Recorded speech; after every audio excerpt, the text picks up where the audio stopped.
Malaring yung pali, bayakit ang kai. Bayakit ang stove mo. Ano pa mo kasi siyang bayo? Alam mo na, may nuling niya. May iba nga ako mga kadis. Anyway, magandang umaga sa inyong lahat mga kadis. Kasama ko ang isang sikat na umuusbong na vlogger sa Pampanga.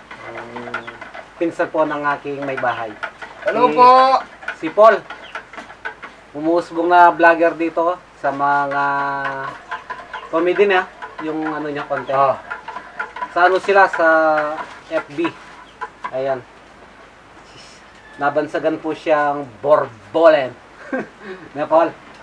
Ang Borbolen po ng Pampanga. Yan. Bisita po ako ni Discarte. May lakad po kami ngayon may papacheck up namin yung... Si ano Kuya pangalan Jambo. nun? Si Kuya Jambo. Halos kararating lang namin. Magpapahinga lang kami ng konti at sinabayan po namin mainit na kape. Kasi, ayun yung panahon ngayon medyo naulan-ulan. Bon, kini ka Bon? Kini. Bon! Okay, kini papi ka. Bale, 3 biyayang mangyayari niyan, no? Paul. Tatlo. Isa ngayon, pag sundo, tapos pagpunta po sa vet, then pabalik. 3 beses po siya magbibiyahe. Laban! Yolapi! Papi ka! Timo, si Kuya si Kuya Jambo na doon, nakapwesto pa dun sa may balcony. Kape tayo mga katis, at maya-maya po ay dadalhin na namin si Kuya Jambo sa vet. Yun, nakakuha po tayo ng pang-budget para sa kanya, ating mga walang sawang tumutulong. Kay Ate Ranilyn at kay Kuya Roy, nagpaabot po sila ng panggastos para maipaggamot po natin si Kuya Jambo. Maraming salamat sa Panginoon sa mga instrumentong ginagamit niya. Ayan, God bless po. Kuya Roy Musle. Lalabas ko. Koray. Roy! Kumusta na ako, Roy? May balita mo, kalbi mo kuha mo. Nakatama na Albegan vlog po, Roy. Magtampo na ako niyang keko. Kapitan ako, Roy. Malapit siya kay Lele, loko sa pingilan ta kaya nakantag ka. Nakuha sa pingil. Punta ka sa pingil na lang, palagwanan na ako muna ng Borbolen.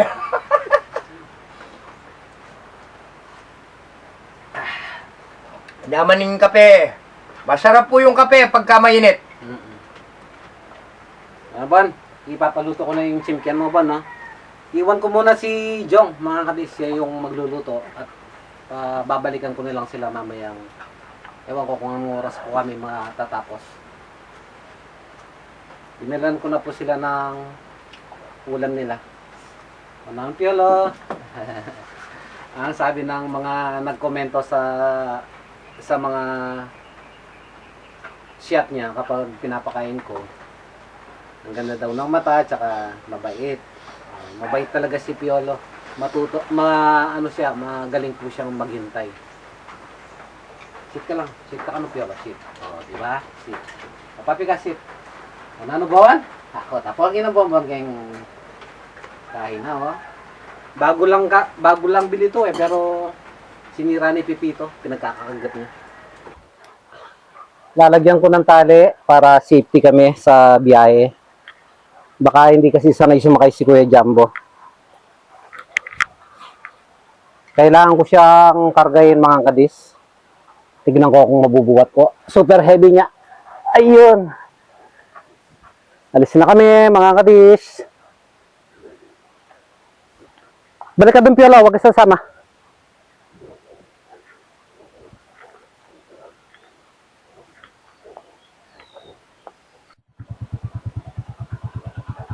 Say ka na, Kuya Jambo. Huwag ka malikat, ha.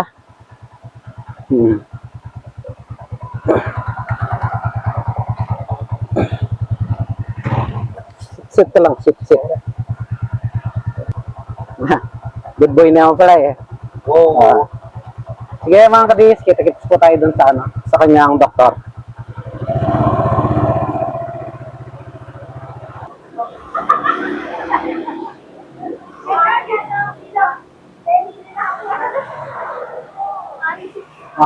Kain ka lang, na. Kain muna ako, na.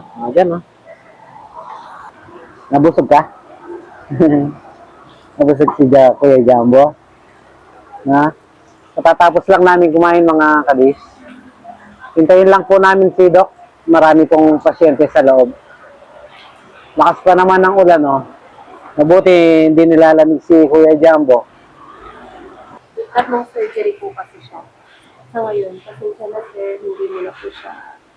Bali, tatlo pa. Opo. Tatlong po. Hindi na kami aabutin. Opo, hindi na po. Hindi, okay lang.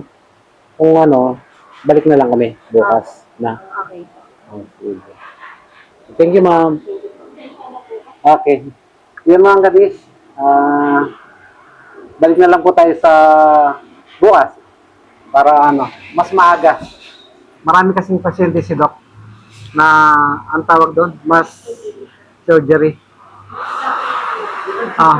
Critical daw po yung lagay nila. At yun na, naiintindihan naman po natin. Thank you, ma'am. Jumbo! Mukhang hindi po kami aabutin mga kabit. Mapipilitan po kaming lumipat ng ibang titingin para kay Kuya Jumbo. Marami pa pong pasyente sa loob. Nababalik na lang po kami bukas pero nandito na kami. Hahanap na lang po ng ibang titingin kay Kuya Jumbo. Nandito na tayo mga kadis. Napadpad po kami sa may San Fernando sa serbisyo veterinaryo. Try po nating makiusap sa doktor na titingin kay Kuya Jumbo kung papayagan tayong kuhanan siya ng video. Magpapaalam po tayo. Okay lang na? Oh, dito si Papa. Na? Kasi may mga bukol sa loob. Ito. Meron na rin po, Doc. Po. Nasa kumain na kukuha ako. Pero may natin. Nakuha na po siya ng dugo, si doktora, at ayun, kukuha lang po ng sample test para ma-detect kung ano yung sanhi po ng ano, yung lumitaw na bukol sa katawan ni Kuya Jumbo. Mga 30 to 45 minutes, makukuha po yung result. Pasok. Diyan ka muna, ha? Rest ka muna dyan. Ang ganda ng ano, no? Ang ganda ko. Parang pasadya. Labas muna kami, mga kadis. Bibilang ko lang ng gamot si Mrs. Sumakit po yung ulo namin sa ano, sa ulan. Diyan babalikan kita na ka. Good boy ka lang dyan. So, galing po. So, for Jumbo po, on physical exam natin, actually, clear naman yung oral cavity, yung mouth niya, pink naman yung gums, no? Yun nga lang, on physical exam na, there's a mass doon sa penis. Hindi halata kasi nandun siya sa loob. So, to the point na hindi ko din naman ma-extrude or hindi natin mailabas kasi nga, ano siya, no? Mukhang medyo malaki. Ano natin, ang CBC po natin sa kanya, white blood cell count is 5.9, which is slightly low. Normal is at least 6. This is usually an indication of weak immune system. Pwede stressed because of the condition. Pwede rin infection. No? So, hindi naman sobrang baba. As you can see, okay pa naman, slight lang. No? But we'll have to monitor this. Red blood cells, hemoglobin, okay naman. Hindi naman siya anemic pa. Hematocrit, 38.5. So, normal naman itong red blood cell parameters. And platelet niya so far is normal. Pero if nagkaroon ng history ng garapata kasi, possible din na may blood parasite, no? Kaya bumababa yung white blood cells. Unfortunately, yung findings natin sa kanya, so may nakita naman tayo, so these are yung tinatawag na TVT. I'm not sure if familiar. Familiar na po ba kayo? Hindi pa. So, ito po ay type ng cancer sa aso na nakakahawa, no? So, ito ay cancer cells. Ito yung tinitingnan or hinahanap natin sa, sa microscope, no? So, unfortunately po, ito ay nagagamot lang ng chemotherapy. No? So, kailangan niyang bigyan ng gamot or ng chemotherapeutic drug para maano natin to, magamot natin. This is treatable or curable naman. Yun nga lang, if left untreated, pwede siyang dumami. It starts off as, usually kasi yan, Venereal kasi, so ibig sabihin sexually transmitted.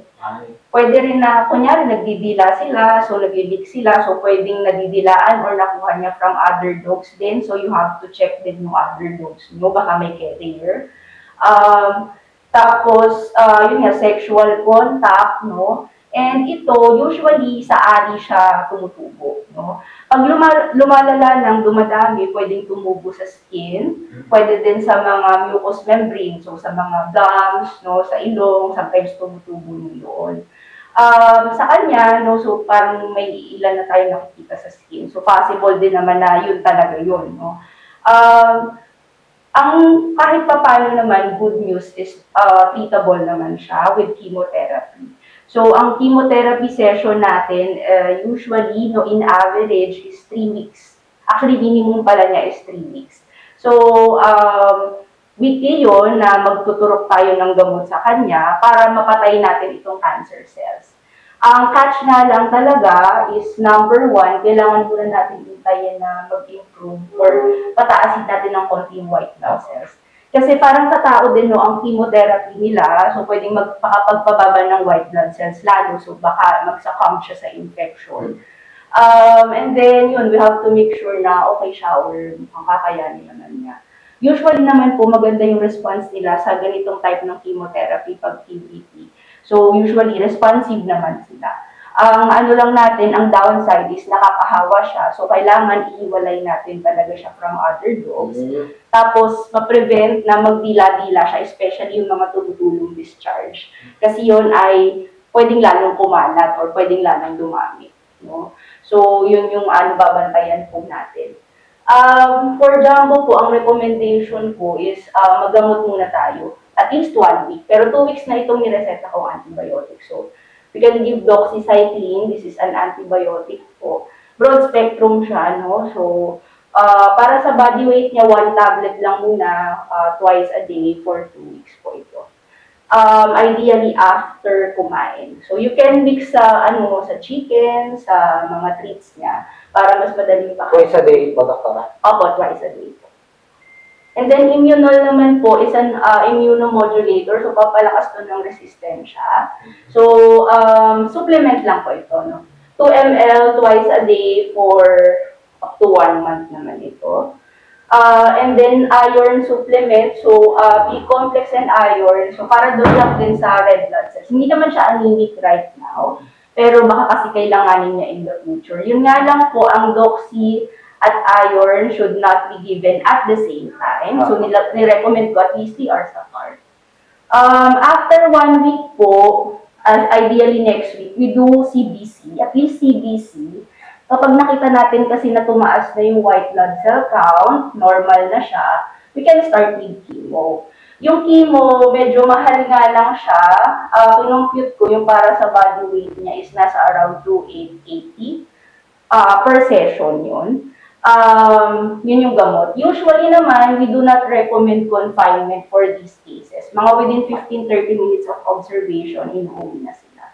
And then kung kaya pa sana ng budget, blood chem, so CREA and ALT, so para ma-check natin if may underlying liver or kidney problem din ba siya.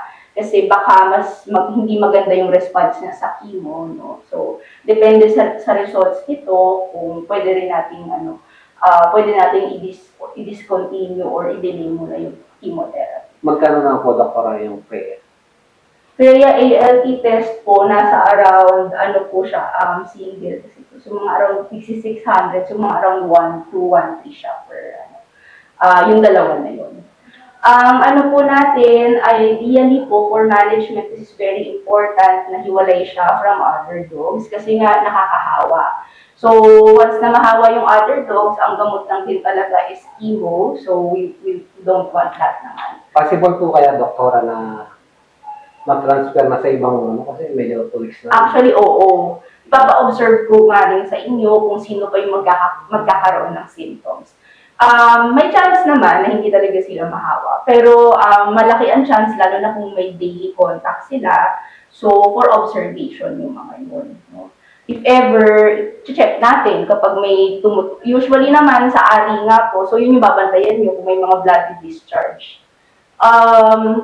E-collar din. So, kapag suotin ko siya ng cone para hindi niya madilaan kasi yung discharge na lumalabas na yun, parang dugo, may TBT cells yun. So, pwedeng kumalat, no?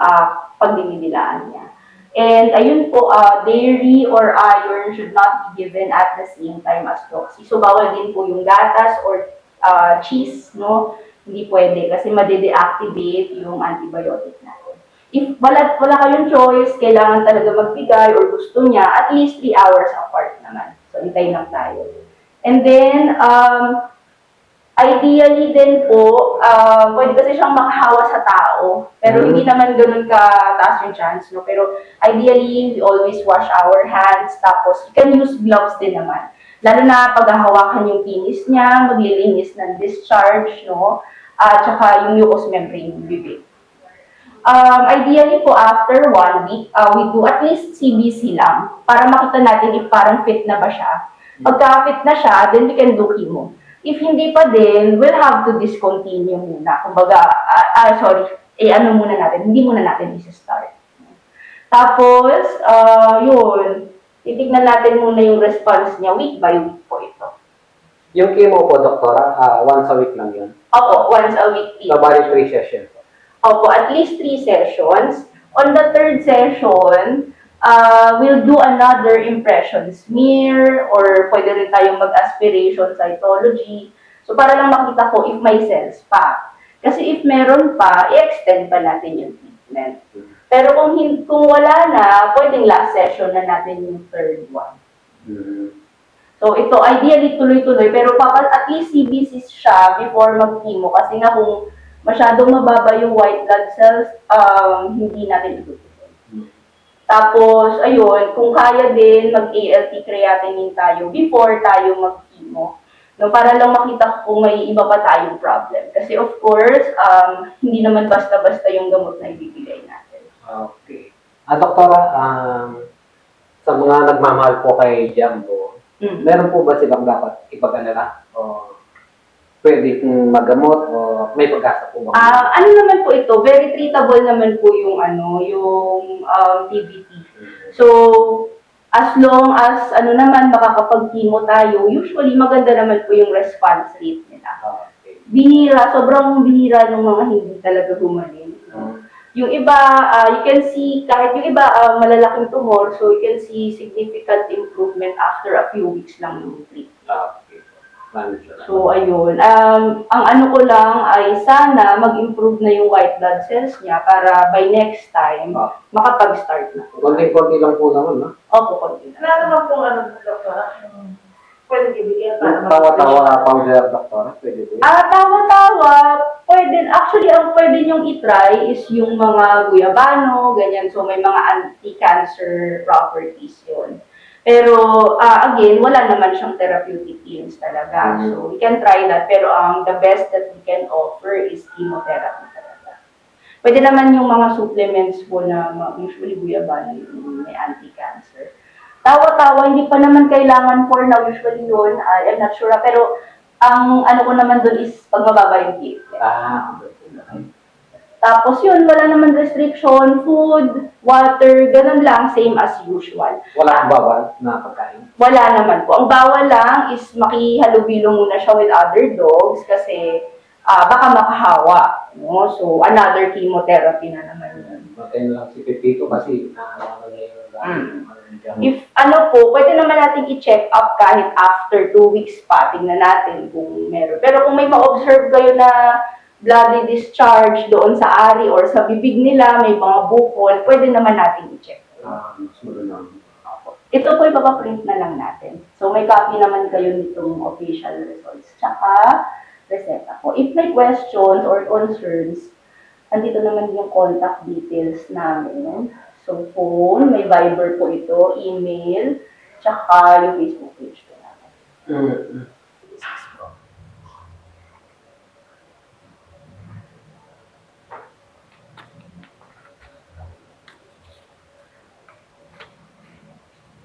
3,000. May 12 pesos po kayo, sir. 12 pesos. Yan ba? Yan eh. Jumbo. Good morning. Hmm.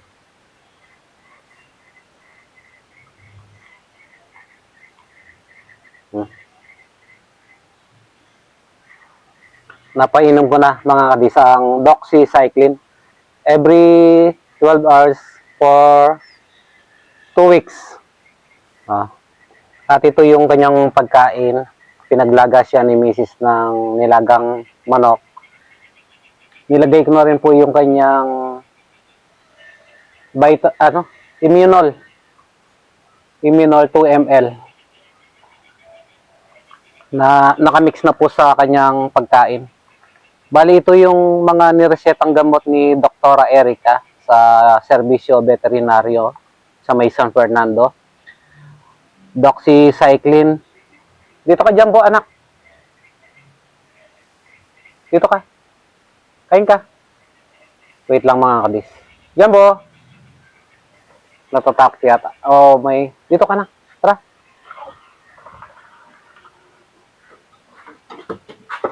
Tara.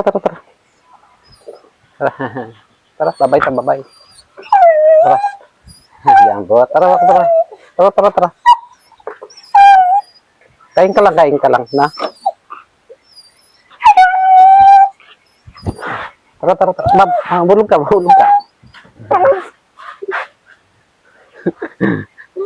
Kain ka. Sige. Kain ka na. Pag di ka kumain, wala. Palitan mo kaya, mami. Parang ayaw niya yung nakahalo na may vitamin.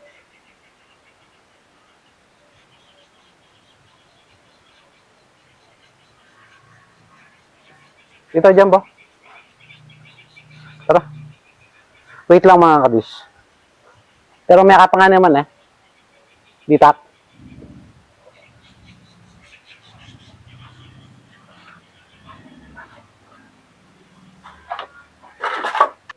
Ayan mga kadis. So, dito po siya kumain. Parang nakagat lang siguro ng langgam sa paa. Kaya nataranta. Pero ngayon, inubos na po niya. Okay, wala na pong problema. Nakapag-almusal na si Kuya Jumbo. Dito rin siya, natulog. Lilinisan ko na lang mamaya ulit ito para komportable siya. Okay, good boy, Jumbo. Ayaw na. Ubusin pa yung konti pa, Dito ka muna, na. Sige na, doon ka na. Magandang umaga, mga kadis. Pansamantala, dito muna titira si Kuya Jumbo sa kubo sa may Santa Cruz ng 2 buwan. Bali, ang naging resulta po ng aming lakad kahapon, October 3, sa may Serbisyo Veterinaryo Animal Hospital sa may San Fernando. Napakagandang hospital, mga kadis, parang pangtao na rin. Ayun. Anyway, unang-una, nagpapasalamat ako kay Ate Ranilyn Jordan at kay Kuya Roy na gumabay sa unang lakad po namin para madala ko sa doktor si Kuya Jumbo. Maraming salamat po. At ito ang naging complete blood count na ginawang test sa CBC ni Kuya Jumbo. Bumaba po ng 1 ang kanyang white blood cell na ang normal ay 6 at 5.9 naman ang kay Kuya Jumbo. So, halos lahat naman ay normal. Ang kanyang red blood cell, it's hemoglobin, hematocrit, platelet, lahat po yon normal. Ayan. At ang pangalawang test na ginawa naman ay smear test na tinatawag. Bali, ang naging result noon, ang diagnose ay canine transmissible venereal tumor. Ito po ay ang mga sakit na kagaya ni Kuya Jumbo na meron siya na pwedeng makaawa sa ibang dogs. Kaya habilin po ni doktora na kailangan i-isolate muna si Kuya Jumbo, ang ating pasyente. So, ayun, at nabanggit naman po ni doktora na wala naman pong dapat ipag-alala at curable ito.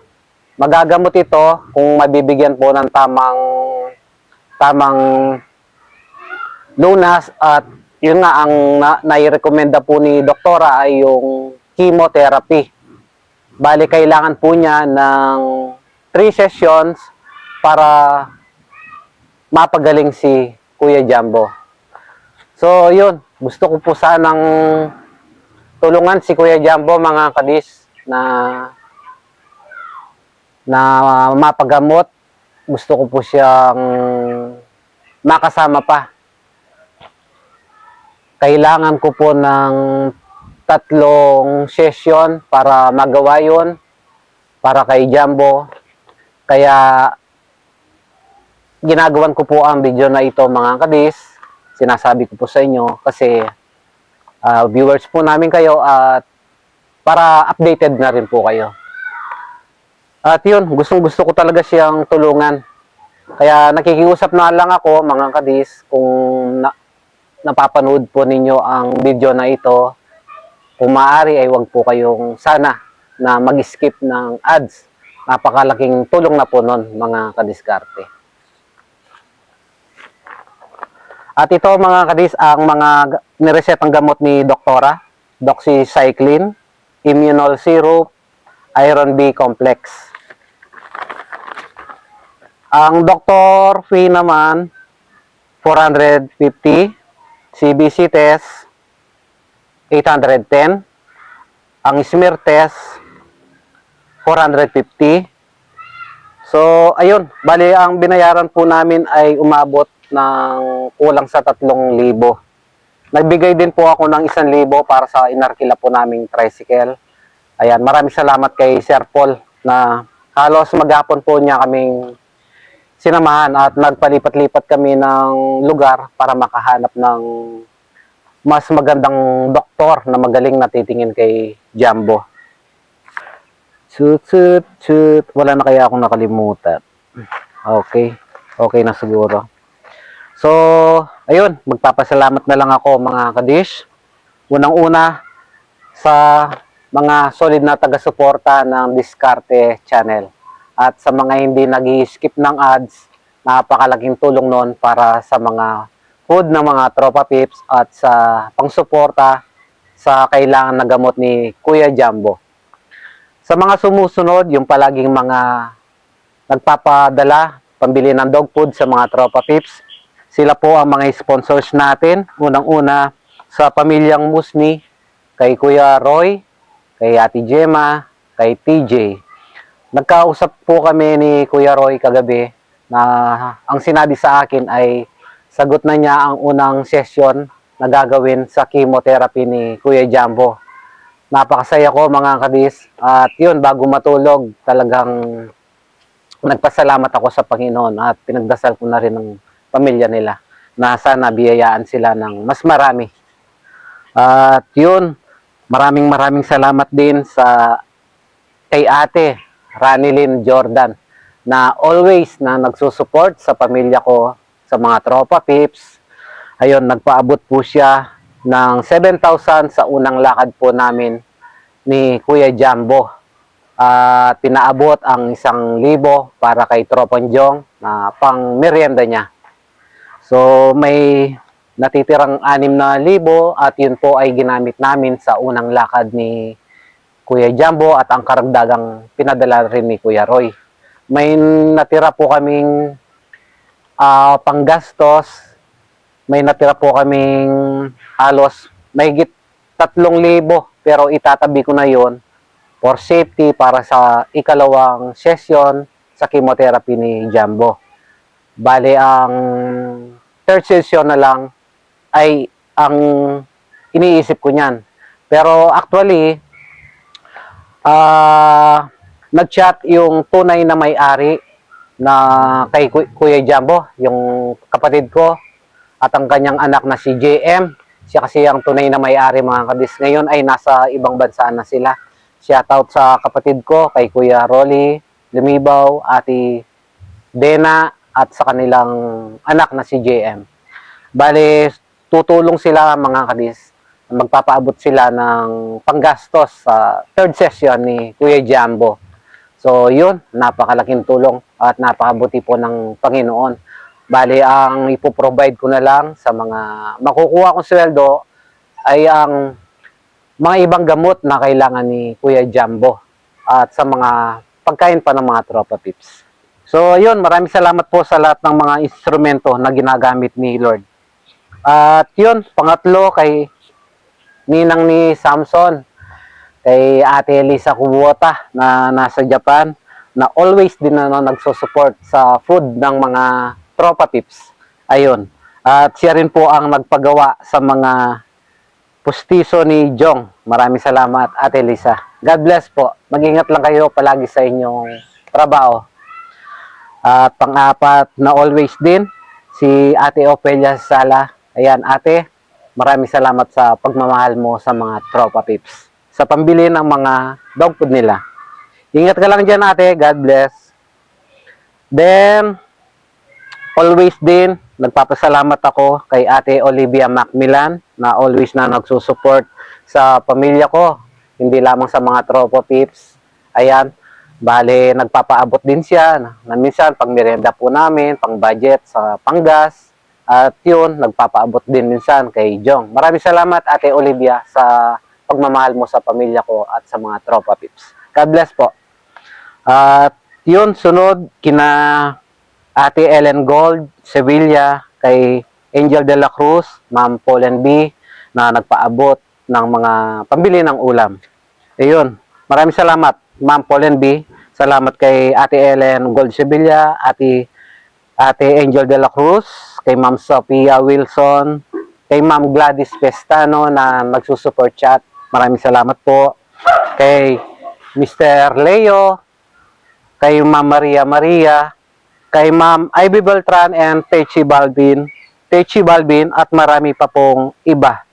At yun, nagpapasalamat din ako sa bagong sponsor ng mga Team Kawayanan na si Ma'am Risa Lamande na may code na 219 sa under YT. Ayan, Risa Lamande. Si Kuya Jambo. Huwag mo mabulin si ano. Nino pinagal na ikay eh? Nyonyo. Huwag mo mabulin si Nyonyo, no? At yun, shoutout ko na ano, ay maraming salamat kay Ma'am Risa Lamande, 219, na ninang ni Piolo P, Bonbon at Pau Pau at sa Team Kawayanan. Okay. Kung hindi po kayo masyadong naliwanagan mga kadis sa mga in-explain ko po, meron po tayong buong video na mapapanood. Ayun, at pagpasensyahin nyo na yung quality ng audio kasi medyo garalgal. At yun, kakabili ko lang ng mikropono na gamit ko ngayon at murang halaga lang to kaya hindi ganun kaganda yung quality. Budget meal lang. Pero okay na rin. Maraming salamat at may nagagamit pa rin ako. BBI na kami mga kadis. Mag-update na lang po ulit ako next time. At yun, sana magbunga po ng mabuti ang mga tulong na pinapaabot nyo. Hopefully na lumakas si Kuya Jambo at makasama pa po natin siya ng matagal bilang grupo ng mga tropa pips doon sa Popoy's Place. Ayan.